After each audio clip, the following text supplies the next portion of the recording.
ایک سوال ہے میرا سارے مولویوں سے، بھارت کے مولویوں سے، چاہے وہ دیوبندی مولوی ہیں، چاہے وہ بریلوی مولوی، چاہے وہ تبلیغی جماعت والے ہیں، چاہے وہ جماعت اسلامی والے ہیں، چاہے وہ ندوہ والے ہیں، چاہے وہ جامعہ ملیہ والے ہیں، جتنے بڑے بڑے دانشور مسلمان بنے پھرتے ہیں، ان سب سے سوال ہے کہ یہ جو اب عام شادیاں مسلمانوں کی ہوتی ہیں جن میں تم ڈی جے لگا کے ڈھول بجا کے اور وہاں رقص و سرور کی محفلیں منعقد کی جاتی ہیں، اور آپ جیسے بڑے مسلمانوں کے چودھری جن لوگوں نے وقت بھی لگایا، جو اپنے آپ کو خواجہ اجمیری کے سجادہ نشین بھی کہتے ہیں، جو اپنے آپ کو اہل سنت والجماعت کے جانشین کہتے ہیں، جو اپنے آپ کو علماء دیوبند کے وارث کہتے ہیں، اکثر دیکھنے کو ملتا ہے کہ جتنی غیر شرعی شادیاں ہیں یہ اپنی داڑیاں لے کے وہاں صوفوں پر بیٹھ کے آرام سے مرغا بریانی کھاتے ہیں۔ کیا تمہاری غیرت تمہیں ایک دفعہ نہیں چھوڑتی کہ رسول اللہ کے حکموں کی کھلی خلاف ورزی ہو رہی؟ کیا تمہارے دل میں ذرا برابر بھی شرم، ذرا برابر غیرت نہیں آتی تمہیں؟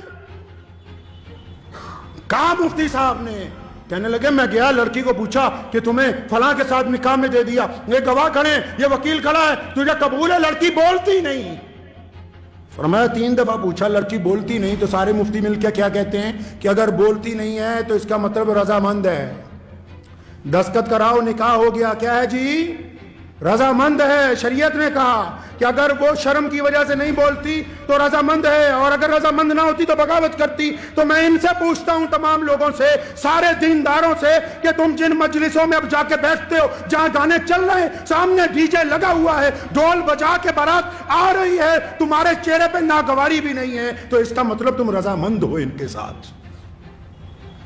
اور اگر تم ان کے ساتھ رضامند ہو تو اللہ اور اس کے رسول کی رضامندی تمہارے ساتھ نہیں آ سکتی۔ اگر غیرت مند ہو تو اگر روک نہیں سکتے، فرمایا ایمان کے 3 درجے، تو اپنے دل میں برا مانو، تمہارے چہرے پہ تو ذرہ برابر بھی شرمندگی کا احساس نہیں کہ ڈھول بجا کے بارات آ رہی ہے، تم اس مجلس کو چھوڑنے کے لیے تیار نہیں۔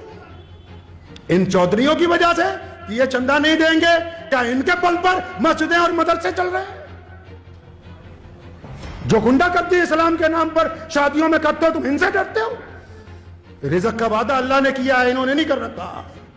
3 درجے ایمان کے، فرمایا اگر کوئی چیز بری لگے تو دل میں برا مانو، اگر طاقت ہے تو زبان سے کہو، اگر ہاتھ سے روک سکتے ہو تو وہ اول ترین درجہ ہے۔ تو یہ جتنے آپ میں یہ جو بات آج ممبر پہ بیٹھ کے کہہ رہا ہوں، روزانہ پورے ملک میں شادیاں ہو رہی، اور جتنے سرمایہ داروں کی شادیاں جا کے دیکھ لو، یہ جتنے کٹ ملا ہیں یہ ان کے نکاح بھی پڑھا رہے، ان کی بریانیاں بھی کھا رہے، ان کے قورمے بھی کھا رہے۔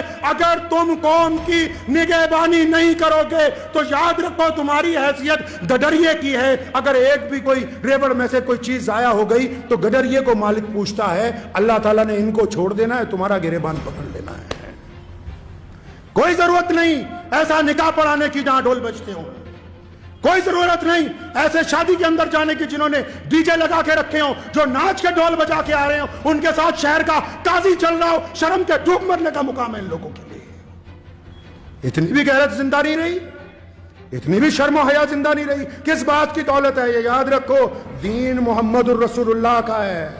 کس کا دین ہے جی؟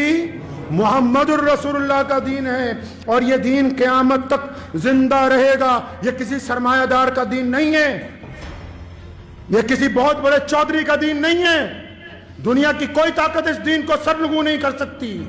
اس لیے پلٹیے اپنے رب کی طرف، اور آپ بھی سنیے جتنے عام مسلمان ہیں، اگر کسی شادی میں ناچ گانا ہو رہا ہے مسلمان کی، اور شراب پی کے کوئی آ رہا ہے، ڈھول بجا کے بارات آ رہی ہے، آپ اگر اس میں شامل ہیں تو آپ گنہگار ہیں۔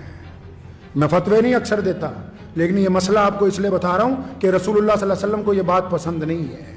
رسول اللہ نے سادگی سے نکاح کا حکم دیا۔ عبد الرحمن بن عوف جلیل القدر صحابی، اربوں پتی آدمی، رسول اللہ نے فجر میں پوچھا عبد الرحمن یہ کپڑوں پہ لال رنگ کا داغ لگا، فرمایا یا رسول اللہ رات میرا نکاح ہوا تھا تو مہندی لگ گئی تھوڑی سی۔